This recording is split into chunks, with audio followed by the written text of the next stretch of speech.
Today I'm in Sioux Falls, South Dakota at the home of Joe and his wife Tina Stiller. I met Joe in an event called Trans South Dakota.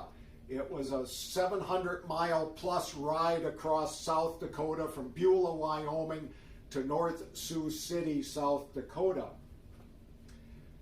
I set out, never done something like this before, but I thought bike packing, which this event's done on bikes, would be a fun event. And I've trained and I can do this. And but what I had read about Joe, I hadn't met him before this event, but what I had read about him is he's a serious biker, endurance athlete in winter and summer and all kinds of things. And I didn't want to necessarily look bad in front of Joe, as well as having my own expectations. However, I soon realized that my expectations and reality weren't the same. And that was very humbling, and yet I had this desire that I had to keep going. I had to get to a certain point, and I was riding by myself because I was in the back of the pack. And finally I got almost to Pierre, South Dakota, or Fort Pierre, where we get on pack rafts and take our bikes down the river. I was shot by that time, emotionally, physically, spiritually. I was done. I was done. And Joe will fill you in on a little bit of what he saw as I came into Fort Pierre and met him. Well, I could tell, all of our racers have dots on them, and I watch them 24/7. And by the time the starting gun goes off at the beginning of our event, I feel it's my responsibility as a race director to kind of forecast where everybody is emotionally, physically, and in our event, so I know who's going to need more attention than others. So, are you saying you thought I'd need a lot of attention? No, but I know from the beginning of the event, you told me I'm going to be the last guy. You already told me that right up front. And going into the first part, the first 55 miles of our event is brutal. It's brutal. Amen. It's single track and it's rocky. It's absolutely emotionally ruining you. So, and pushing that bike up the pigtail highway. Yeah. Yeah, and that's after Mount Rushmore. So we know what's ahead of you. Me and my wife have ridden the route many times. So I don't even know how many times we've ridden it twice with snow on the ground. So we know what's in front of them, and we know the emotional roller coasters that we have endured ourselves. So Tina will tell you, if you ever talk to Tina, going up Annie's Creek, the first time Tina did it, there was snow on the ground. She was in tears. I walked down the hill and I pushed her bike up. And I caused that pain. And so when you were coming into Fort Pierre, I already was sensing that you had pushed yourself to that breaking point. And even though you hadn't shared with me at that point, I just let you talk. As I rode with you on the bike trail into Fort Pierre to checkpoint 1, the Copelli checkpoint, I let you tell me your story. It was a very, very hot year. Very hard on all the racers, and most years are pretty hot. And I let you come forward and tell me that I'm done. And I knew where you were at in that moment, because I've been there myself, and Tina's been there themselves, that there's no point. I needed you to think about what you were and process everything. And so I didn't say anything to you at that point. But by the time, I think when we came into camp, we offer you guys food, and we try to pick and your a cold Coca-Cola. Ice cold Coca-Cola. And we blew up the boats, and it was that morning you left with Giorgio from Italy, and Sylvia had already thrown in the towel in, what is it, Wagner? Yeah. Yeah, in Wagner. Sylvia was out, but I says, come paddle with you guys across the river. And Giorgio was going down the same road. Even though that, I know that you and Giorgio rode together, I don't think you were having the same kind of conversations. I know that you felt that you were struggling and bringing him down. Yep. And so you felt that you were the weakest link, But Georgie was also struggling and having a hard time. And so, these conversations that we don't have with each other and that we don't have with the Lord, sometimes if we have the conversations, it's all we have to dig us out of these dark, dark places. And realizing that other people are struggling as well. Exactly. Yeah. And so by the time you guys hit the river, it was a beautiful sunny morning. There's an amazing picture that I was fortunate enough to take. The water was crystal clear. I could see the rocks underneath your boat, and the three of you are right there just to head on your journey down. And it was on your journey down the river. God gave us a beautiful, perfect day. No waves. It was just sunny. Everything was perfect. And you had endured a lot to get to that point. But you had already made the decision that I'm done. Yeah. And down the river, when I felt you were vulnerable, I says, Tim, why don't you come back? Yeah. And what I meant by that on that time is not to come sign up for Trans South Dakota again, but come back, and my offer was to you is to come back on your time. Let me know when you want to come back. I have this finisher's medal, and we're going to give you the first section today. There's 3 sections, 3 finisher segments to our race. And when it's all done and you cross the border in North Sioux City, you get the shape of South Dakota with the whole event on it and everything, worthy of your efforts. It's all stainless steel and all that, but it's just a trinket for what you really acquired. And I shared with you, I says, just come back. Let me know when you're ready. And it was a year or so before you made that call. Yeah, those words of grace to say, just come back. You can start where you were, where you finished this part, and continue. What great, because at that point, yes, admitting to myself more than anybody that I wasn't prepared, or for whatever reason, didn't finish, and feeling bad that Joe, seriously, part of my own thing was, well, Joe and Tina do all this, and I let them down, and to have Joe say, because he didn't know me that well, to just say, well, come back and finish. And sure enough, I did. I came back about a year later in July to try this again, starting at Pier to make it the rest of the way.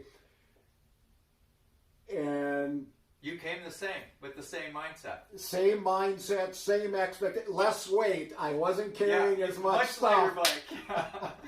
But came back with kind of that same, I gotta do this in these days and this much mileage. And my first real day back on it, it was crash and burn. It was hot, it was windy. And once again, thanks to a couple at a ranch in the middle of South Dakota, they took me in, but then again, Joe and Tina came to the rescue. Well, I remember, and we had some phone conversations, exchanging texts, and I says, Tina, I think he might quit again. And I says, and he's so capable and so capable of finishing this. And the thing is we sometimes set up expectations of what we can do. And we have these goals. And a lot of times we set our goals up comparing to other people, but we're not those other people. We're our own person. We're all special and unique in a certain way. We bring a different flavor to the meal at every sitting. And so you came with that same mindset that you had the year prior. And I said, Tina, would you like to ride it with Tim? And she was thinking about it anyway. And she says, yes, I want to ride it with Tim. And so when we got to you, we drove out to the Wordle farm, right? The next morning. Yep. And it's kind of a drive for us.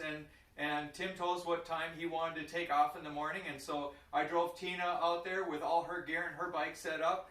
And we come out, and you come out of the garage or something like that. And they took really good care of you. Oh, it was great. They invited me into air conditioning, shower, bed, yeah. And the temperature's probably in the hundreds, right? So it was very welcome. And Tina... and you both started off, and you started, even with Tina, you still had this same goal, this same mindset. And I had put together, I saw what Tim was doing and kind of had a feeling of what kind of a timeline he wanted to stick on. I didn't think that it was very realistic. And so I drew up a plan for you of where you should get to each day. And it was so funny because I gave this to you, I remember it, And I remember you just like, oh yeah, whatever. You know, it didn't mean anything to you. And then Tina reminds you, you guys start off and you're still in the same mindset and you're still heading down the same road and the same thing. And Tina reminds you, we don't have to get here today. Look, Joe has this all planned out for us. And I don't like to use me as Joe, but I'm using it as a comparable.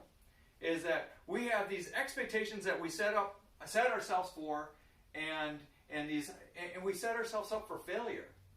And even though the time had passed, you had still brought the same baggage to our race. You came with lighter baggage, let's say, and even something as simple as, and you listened to her then, when you were starting to get to that point again, and all of a sudden it was just like, maybe I should check this out. Maybe there's something to it. Maybe Joe does know something I don't know. Well, not a lot, but... Yeah, but in those ways it was. Until I could say, you know what, Tim, enjoy the adventure. Stay in the moment.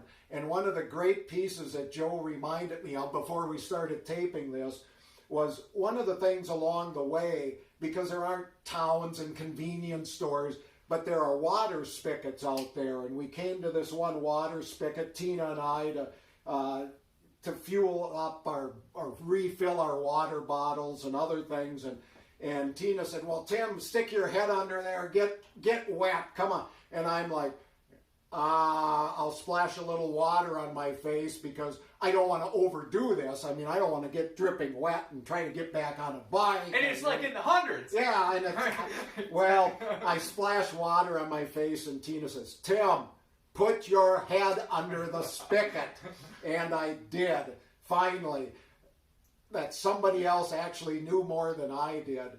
And what a refreshing, I mean, it was a game changer in that, yeah, okay, all my shirt's wet and water's running down and it's like, oh, what am I going to look like all wet? Well, I didn't look good to start with, but what a game changer just to change perspective, to dive in, to be in the moment, and again and again and again to experience grace, that our expectations are not God's expectations.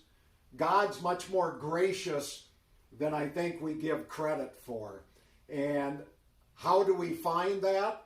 One of the ways I found it is through Joe and Tina, and in many ways, the adventures of life. And it's not just if you're riding bikes or pushing kick sleds or pack rafting. It's in the day-to-day, stay in the moment, check out your expectations, but also to ask for guidance from God. I don't necessarily believe God's going to drop some big balloon onto you with the note saying, here's my expectations. God works through people, through spigots, through ranchers. Four-door pickups. When you wanted a car. When I needed a car and the car didn't work. That's a whole nother video. But anyway, words of advice, I don't know if it's advice, just words of life for me. Life's a journey. It's the journey that counts, not the finish line. Because we're all going to get to the finish line. But can we move those ways with grace, with integrity, with relationship, with understanding, indeed, that we're forgiven sinners?